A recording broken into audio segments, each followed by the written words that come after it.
Assalomu alaykum, hurmatli bizani kuzatuvchilar. Bugun men sizlarga eng yaxshi tish koronkalari, ya'ni tish qoplamalari qaysi tish koronkalari bir-biridan nimasi bilan farq qilishligi haqida aytib beraman va bu biroz qisqaroq video bo'ladi. Eng avvalambor tish qaysidir bir bosqichda unga qoplama kiydirish, ya'ni ustini ma'lum bir qismini charxlab, uni ustiga maxsus tish qoplamalarini qo'yish kerak bo'lib qoladigan bo'lsa, shunday holatlarda tishning qaysi qoplamani tanlash kerakligi o'rtaga keladi. Eng to'g'ri, eng yaxshi tish qoplamasi bu sizning vaziyatingizda, sizning holatingizdan kelib chiqib tanlangan konstruksiya bo'ladi.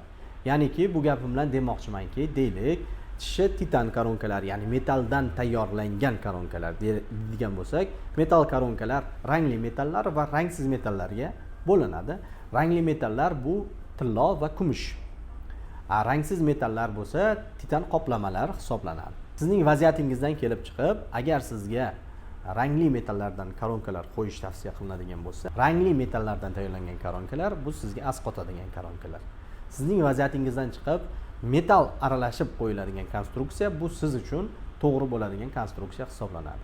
Lekin metal koronkalarni ba'zi bir salbiy ta'sirlari bor.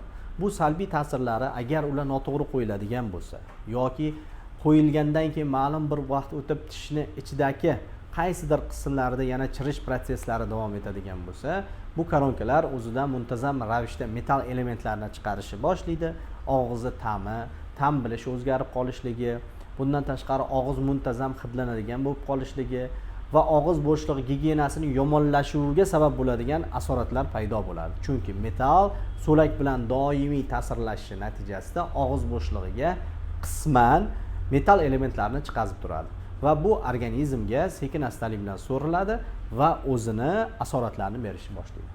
Ana endi agar sizga kosmetik tarafdan yo bo'lmasa aynan shu tishingiz holatida tishlari nervlari olingan deylik, uni charxlab kosmetik va chiroyli qilish uchun metal va keramika, ya'niki maxsus metalning ustiga chinni qoplama sindirilgan, ya'ni pishirilgan, maxsus pechda pishirilgan koronkalar tavsiya qilinadi. Bu koronkalar kosmetik tarafdan chiroyli, estetik tarafdan nihoyatda ko'rkam ko'rinadi va savlat beradi. Ammo bu koronkalarning ham ba'zi bir minuslari bor. Bu ikki qavat bo'lganligi sababli tishlaringizni nisbatan ko'proq charxlanishiga sabab bo'ladi. Bundan tashqari, har doim ham charxlash, koronkani yasash va qotirish jarayonlari ideal tarzda bo'lmaganligi sababli umrning qaysidir bosqichlarida yana o'shandek, ya'ni metalini hisobiga biroz chirish jadallashishi mumkin, ya'ni germetik yopiq bo'lmasligi mumkin. Buni ham mutaxassis bilan maslahatlashib, vaziyatingizdan kelib chiqib qo'yilishiga to'g'ri keladi. Hozirgi kunda yana ommalashib borayotgan dioksid sirkoniy toshlardan yo'nilgan tishlar. Bularning afzalliklari nihoyatda biologik organizmga mos bo'lishligi. Ya'niki organizmga qanaqadir yot narsalar o'zidan ishlab chiqarmasligi. Og'iz bo'shlig'iga qo'yilgandan keyin kosmetik nihoyatda milklar bilan, og'iz bo'shlig'i bilan uyg'unlashib ketishligi. Nihoyatda tabiiy ko'rinishligi bilan hozir dioksid sirkoniydan qo'yiladigan tishlar birinchi o'ringa ko'tarilib bormoqda. Ammo bu tishlarning ham kamchiligi mavjud. Chunki dioksid sirkoniy maxsus yaxlit toshdan yasalganligi sababli chaynov jarayonida o'zimizning tabiiy tishlarimiz sekin-astalik bilan yedirilib boradigan bo'lsa, dioksid sirkoniy koronkalar bunday xususiyatga ega emas. Ya'ni tishi emali kabi sekin-astalik bilan yemirilib bormaydi.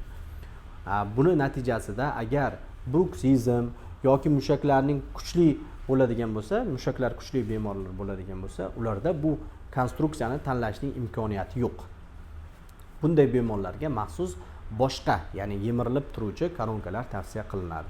Xulosa qilib aytadigan bo'lsak, aynan siz tish qo'ydirmoqchisiz, qaysi birini tanlashni bilmayotgan bo'lsangiz, mutaxassis bilan albatta maslahatlashing. Mutaxassis sizning vaziyatingizdan, sizning og'iz bo'shlig'ingizdagi holatdan va tishingizning holatidan kelib chiqib, sizga ortopedik konstruksiyani tavsiya qiladi. Bu qilingan taktika eng to'g'ri taktika bo'ladi va maqsadga muvofiq bo'ladi.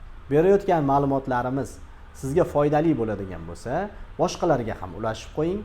Kommentariyada, izohlarda fikrlaringizni yozing. Savollaringiz bo'lsa bizga yo'llang, biz albatta sizga javob beramiz.